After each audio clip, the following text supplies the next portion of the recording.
datos del siglo XIX, datos censales, con todas las limitaciones que tienen esos datos. Yo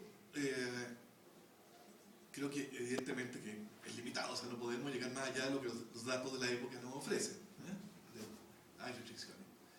Pero también hay avances o aportes al conocimiento a partir del uso de una metodología como la que apliqué. En los estudios de historia social o de clases sociales, digamos, se había enfatizado mucho, digamos, la presencia de peones, gañanes, lavanderas, entre comillas, los demás abajo, trabajadores manuales no calificados, pero no había mayor conocimiento de qué pasaba entre ellos y la élite económica, política y social. Entonces, a mí lo que me interesaba era lograr un avance del conocimiento más allá de esa dicotomía. Y efectivamente, al hacerlo, aparecen una variante interesante. Aunque en el censo o en los censos de la época solamente se utilizaba una variable para identificar las ocupaciones y no 3 o incluso 4 como se usan actualmente, lo que hice fue básicamente estudiar cada una de esas ocupaciones descritas, para lo cual este trabajo de este equipo europeo, digamos, haciendo las compatibilidades entre las actuales clasificaciones de la OIT y las antiguas, me ayudó muchísimo haciendo una descripción de esas ocupaciones.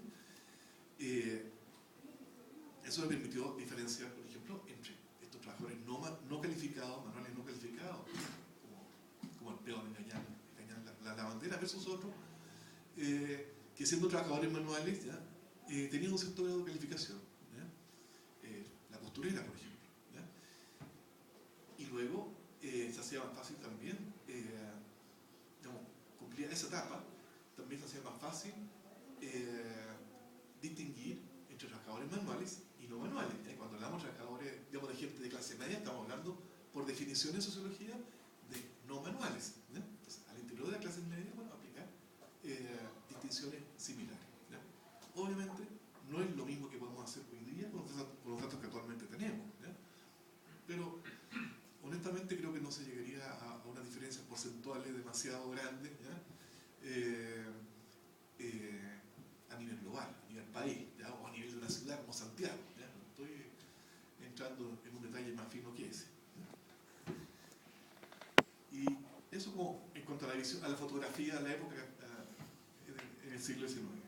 En cuanto a lo que plantea Silvia Lamadrid sobre la dinámica del tiempo, digamos, que es algo que me parece interesante ver cómo ocurre esa evolución.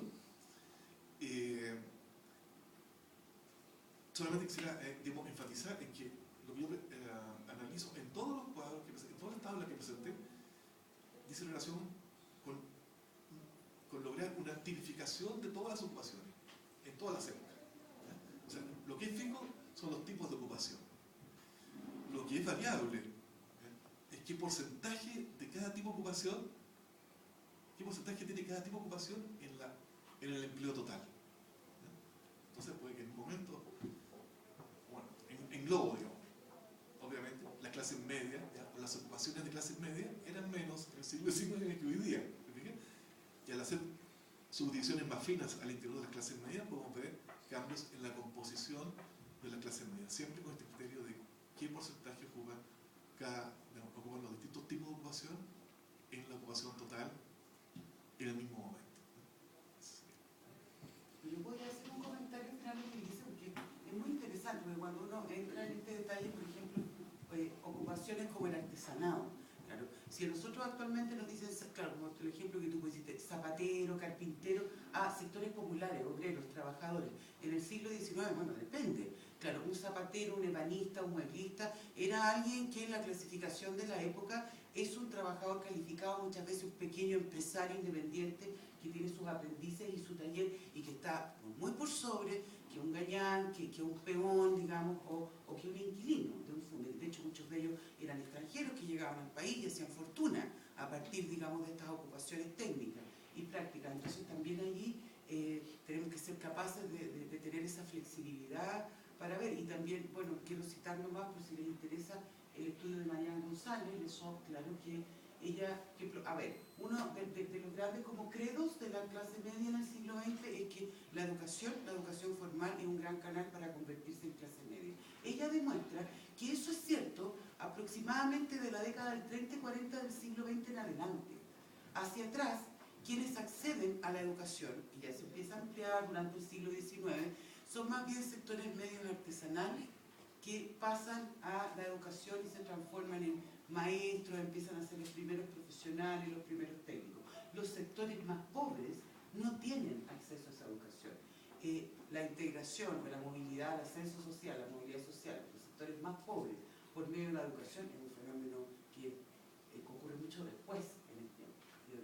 Para verlo así como ya en forma, tenemos que recién llegar a la década de 1960, 1970. O sea, no la podemos llegar ni extender para atrás como que siempre fue así. Eso no. Entonces, ¿qué va a hacer el comentario? Sí. Porque si la educación no era relevante en la época, para el acceso a los sectores pobres. Sí, para el acceso a los pobres, incluso digamos medio bajo.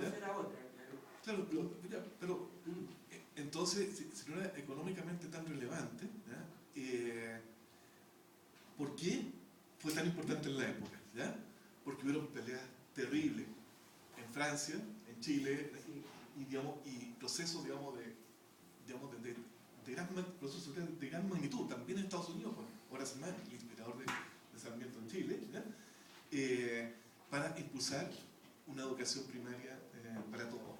Entonces,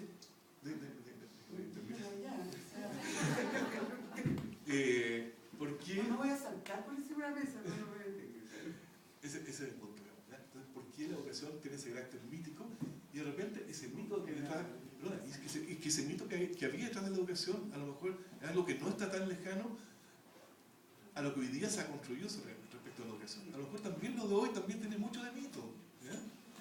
Claro, habría que revisarlo, porque claro, yo creo que se instala como algo que va a ocurrir, pero que no necesariamente ocurre durante un largo tiempo, hasta que efectivamente ocurre. Así que eso. Ya, bueno. Muy bien, muchas gracias.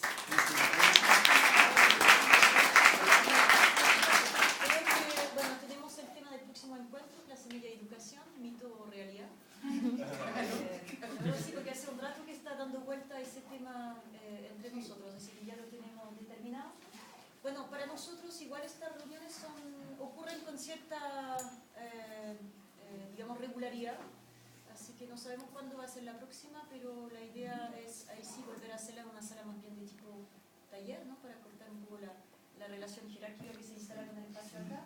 La buena noticia también es que hay un libro en curso que va a ser editado por la Universidad Diego Portales, bajo el liderazgo de María Luisa Méndez, que va a reunir también una serie de contribuciones sobre el tema clases medias con comparación en América Latina, así que bueno, continuará y le seguiremos